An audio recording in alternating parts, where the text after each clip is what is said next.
Coucou, on se retrouve aujourd'hui donc sur YouTube pour parler de la perversion narcissique. J'avais fait déjà une vidéo à ce sujet, donc je te la mets en lien YouTube. Je voulais vraiment revenir là-dessus parce que c'est quelque chose qui revient souvent lors de mes coachings avec les hypersensibles et hauts potentiels, puisque les hypersensibles et les hauts potentiels sont les premières victimes des pervers narcissiques. Donc c'est quelque chose qui revient inlassablement. Alors il y a de tout bien sûr, mais du coup il me semblait super important de faire une sensibilisation à ce sujet. Du coup, je me suis formée avec Alberto Heger sur la perversion narcissique. Bon, Alberto Heger, pour ceux qui ne le connaissent pas, donc c'est un spécialiste dans le domaine, qui est professeur à Paris 5, qui est psychiatre, psychanalyste et je crois essayiste en psychologie si je ne me trompe pas. Voilà, c'est une formation pour les professionnels. Donc là, je vais essayer de vous faire un petit résumé. J'ai tenté de faire ça sur IGTV, mais j'étais un peu frustrée parce que je suis limitée à 10 minutes et que le sujet méritait un peu plus de 10 minutes. Par contre, j'ai rendu ça accessible à tout le monde. Mais si vous êtes un professionnel intéressé par ce domaine, je pense que voilà, rien ne vaut effectivement la formation. Voilà, alors, la première chose à dire, c'est qu'on met tout et n'importe quoi dans la définition du pervers narcissique. Tout simplement parce que c'est un petit peu devenu tendance et à juste titre, parce que ça fait peur, et c'est normal. Mais c'est rare, les pervers narcissiques, il y en a 2 à 3% dans la population. C'est pas parce qu'on en parle plus qu'il y en a plus. Alors c'est sûr que si tu es hypersensible ou si tu es surdoué, eh bien tu as la sensation qu'il y en a beaucoup, parce que comme je disais en début de vidéo, tu vas avoir tendance à les attirer. En fait, les deux s'attirent comme des aimants, voilà. Mais cependant, d'ailleurs là-dessus, je pense que je te renvoie au livre de Savario Tomasala. Thomas, si je le dis bien, Tomasala, voilà. Je te mets tout ça bien sûr en barre d'infos, parce qu'il a fait un super livre là-dessus par rapport aux hypersensibles.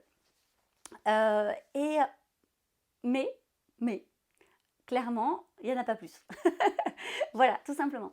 Aussi, il faut savoir que le pervers narcissique, c'est pas genre une catégorie et il y a tous les mêmes profils dedans. Non.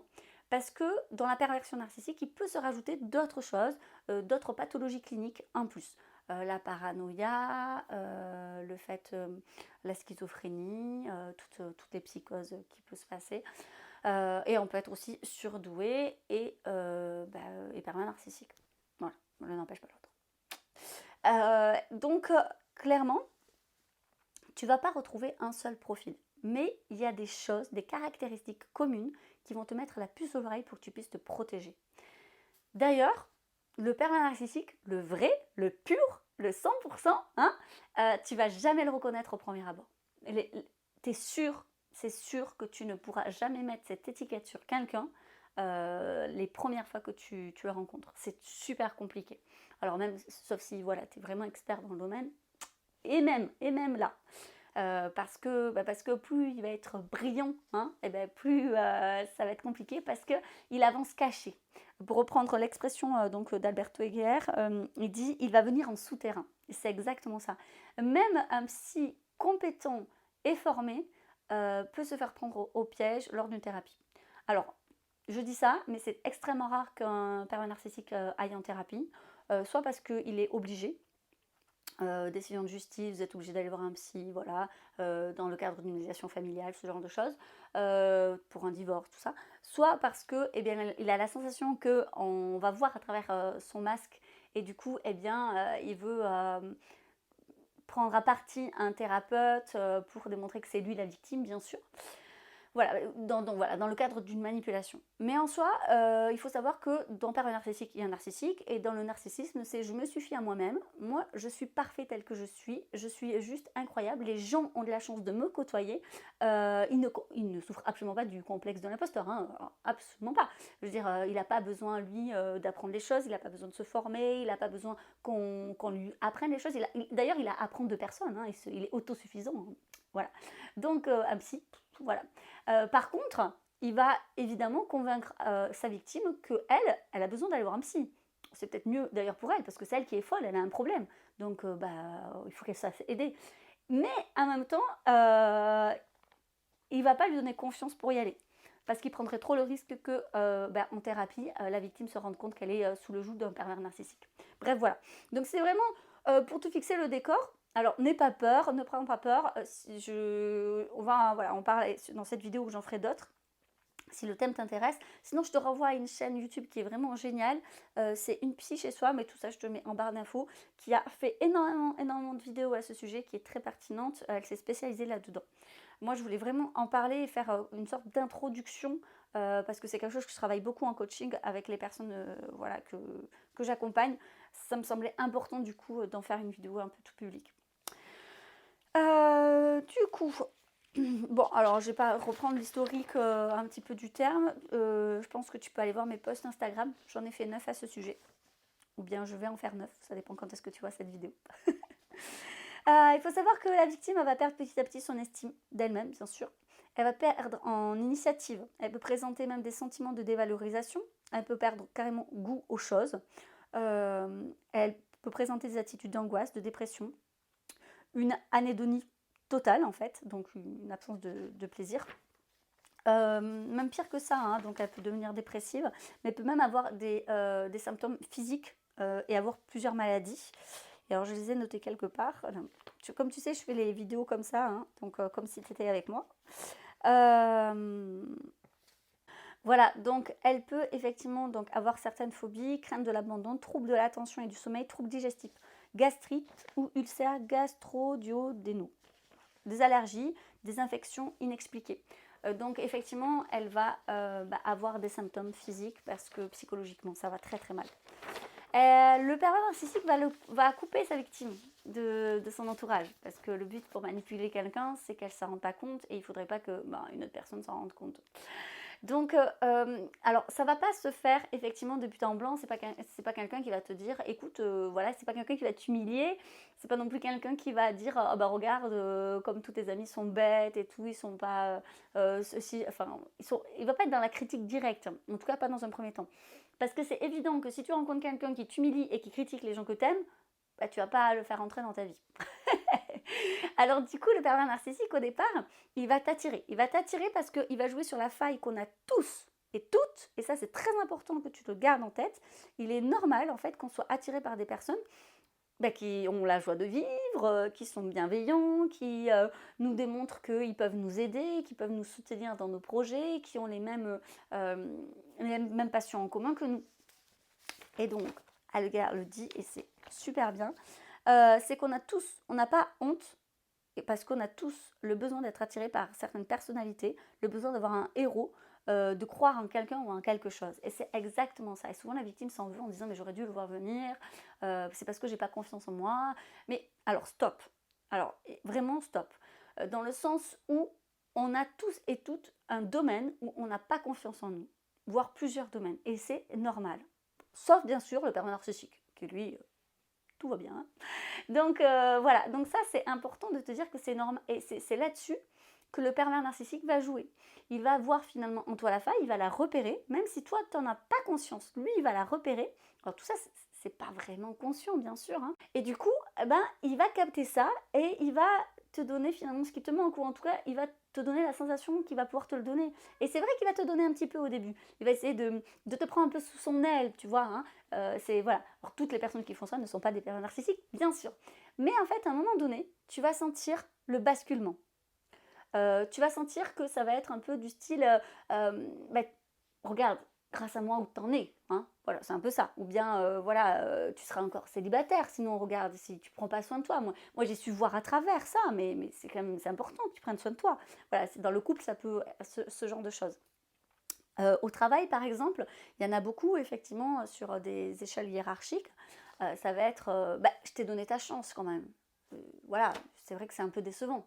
Tu déçois un peu tout le monde en parle, tes collègues en parlent, même si c'est pas vrai. C'est quelqu'un qui va jouer là-dessus, qui va jouer sur vos peurs. Le pervers narcissique a une image irréprochable socialement, c'est ce qui crée justement le malaise, parce que la victime elle va se questionner, elle va douter, elle va se dire est-ce que ça vient pas de moi, effectivement, parce que moi j'ai pas une image irréprochable, mais lui oui, parce qu'il va mettre beaucoup d'énergie là-dedans, et du coup c'est sa crainte, sa grande crainte, c'est justement de perdre cette image parfaite. Alors dans l'image parfaite, c'est super important parce qu'en fait il va avoir besoin de la construire, et ce dès l'enfance. Pourquoi? Parce que tout simplement il a été élevé et aimé, non pas pour ce qu'il est, mais pour ce qu'il devrait être. Dans le sens où, alors, cette société, effectivement, ok, elle met en avant, effectivement, la réussite sociale, la réussite professionnelle en avant, la réussite familiale, enfin, la réussite, voilà, la compétition. Donc toutes les familles qui mettent ça en avant ne vont pas créer forcément un pervers narcissique, là encore. Mais cependant, on réalise et on se rend bien compte dans les faits que ces enfants-là, soit ils ont eu un parent pervers narcissique et du coup ils se sont dit c'est la seule façon de fonctionner. Ils vont imiter, donc ils vont mentir, ils vont manipuler et puis ils vont se dire c'est comme ça que je crée une place en fait et que finalement on me voit et que j'existe, donc ils vont garder ça en grandissant. Soit, la famille va vraiment, en fait, alors ça va être le parent souvent de référence, va investir chez l'enfant, non pas une personne, mais un objet de désir. L'enfant est censé, en fait, devenir un objet de désir. Le parent va surinvestir sur l'enfant en lui mettant une certaine pression de ce qu'il devrait être. Pas forcément un enfant miroir, mais plutôt un enfant de réussite. Et du coup, ça, il va le garder. L'enfant va bien comprendre que on l'aime pas pour ce qu'il est, c'est pas du tout un amour inconditionnel, mais c'est un amour très conditionné par rapport aux faits et par rapport au prestige qu'il peut rendre à sa famille.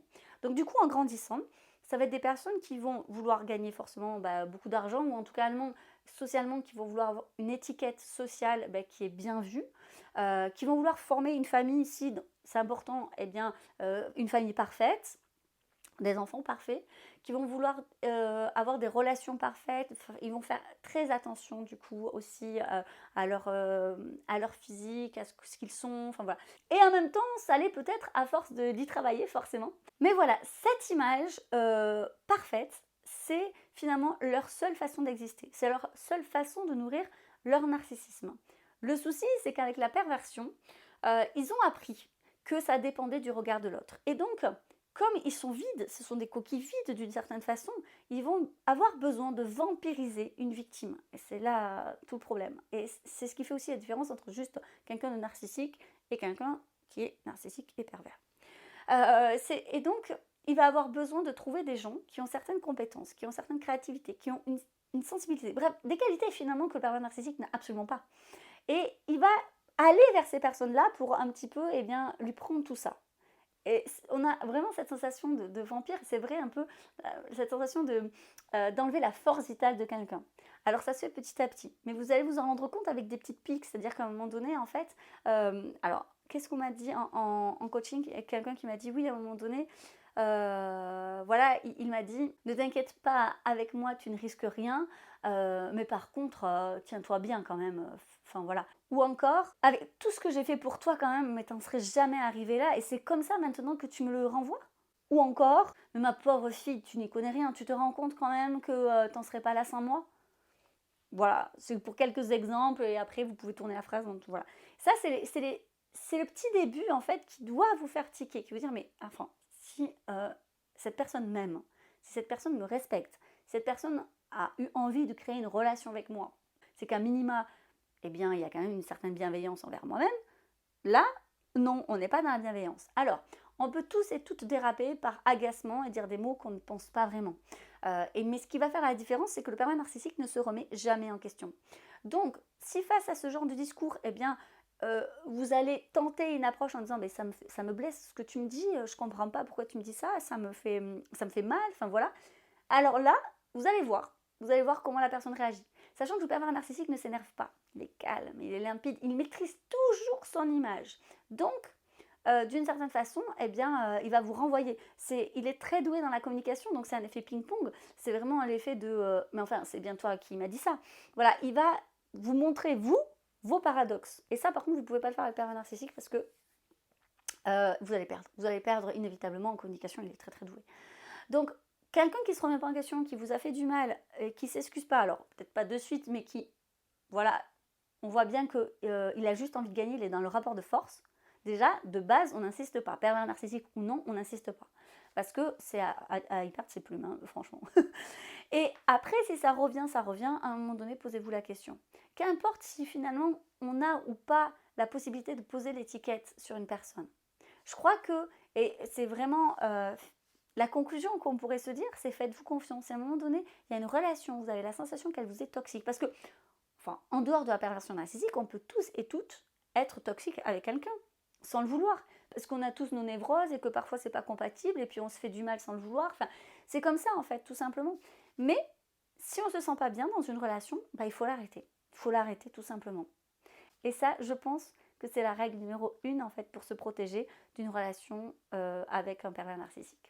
Je finirai juste par expliquer pourquoi c'est encore plus compliqué pour un hypersensible et un haut potentiel. C'est tout simplement parce que eh bien, l'hypersensible va avoir besoin en fait de démontrer qu'il peut aider, qu'il est bienveillant, qu'il croit en la personne, que forcément il a de bonnes raisons pour se comporter comme ça. Et du coup, eh bien, il va encore une fois, encore mettre la main dans l'huile bouillante, quoi, hein, sans arrêt. Et puis surtout, ce sont des personnalités qui vont se remettre en question, qui, voilà, sous le doute est toujours omniprésent, et donc ils vont dire, bon, ben, peut-être qu'effectivement c'est moi, parce que le pervers narcissique, c'est ça, hein, il va à un moment donné retourner le truc en se victimisant et en montrant que ben, la victime, c'est elle le problème. Et donc, ben, l'hypersensible ou le HP, il va se questionner, il va se dire, bah attends, qu'est-ce que j'ai fait exactement? Et puis voilà. Et donc du coup, c'est du grain à moudre et c'est parfait pour le pervers narcissique. D'autant plus que ces personnes, ces victimes-là, elles ont en fait une force de résilience incroyable qui fait que bah, ça va être une marionnette qui va durer longtemps dans le temps. Et donc c'est un peu comme un chat qui va jouer avec une souris. Il ne faudrait pas qu'elle meure de suite, sinon c'est moins fascinant et c'est moins drôle. Ben, c'est pareil, ces personnalités HS et HP, eh bien, comme elles ont cette résilience, c'est encore plus drôle en fait pour le pervers narcissique de s'amuser avec, tout simplement. Et une dernière chose, en fait, les hypersensibles, souvent, quand on leur offre quelque chose, quand on va les aider dans quelque chose, ils se sentent très très vite redevables en fait. Et ça, c'est une faille magnifique pour un pervers narcissique parce que, eh bien, en fait, comme on se sent redevable, on va vouloir ne pas penser du mal de la personne, on va vouloir à un moment donné lui rendre d'une certaine façon le geste, la bienveillance, l'aide apportée. Et le pervers narcissique, c'est très bien joué parce que, eh bien, il va s'amuser sur cette faille en disant, mais avec l'aide que je t'ai apportée, mais regarde, tu penses de ça de moi, mais attends, c'est moi qui t'ai aidé quand même quand il y avait ça. Et ça, eh bien, ça va enfermer l'hypersensible dans cette relation toxique. Voilà, bon, je t'ai déblayé très très large, cette vidéo est suffisamment longue donc je m'arrête là. Si tu as des questions, n'hésite pas à me les poser en commentaire, je réponds pas trop sur YouTube, mais j'essaye quand il y en a quand même des questions. Et puis sinon, voilà, n'hésite pas à me rejoindre si tu passes par là au hasard, n'hésite pas à me rejoindre sur Instagram, je fais des stories tous les jours. Et donc, je te mets là le @Elgraine, c'est facile. Et des posts assez régulièrement. Et sinon, tu as mon site, donc où il y a pas mal quand même de matière. Et voilà. Et ben, pour tout le monde qui passe par cette vidéo, je vous souhaite une belle journée. Et n'oubliez pas en fait que le pervers narcissique ne peut se jouer de vous qu'avec ce que vous lui donnez comme jouet. Et ça, c'est très important. C'est-à-dire qu'à un moment donné, si vous ne souhaitez plus lui donner de matière, bah, vous coupez les ponts, tout simplement. Et voilà, il n'a plus de matière et il passera à quelqu'un d'autre. Allez, au revoir!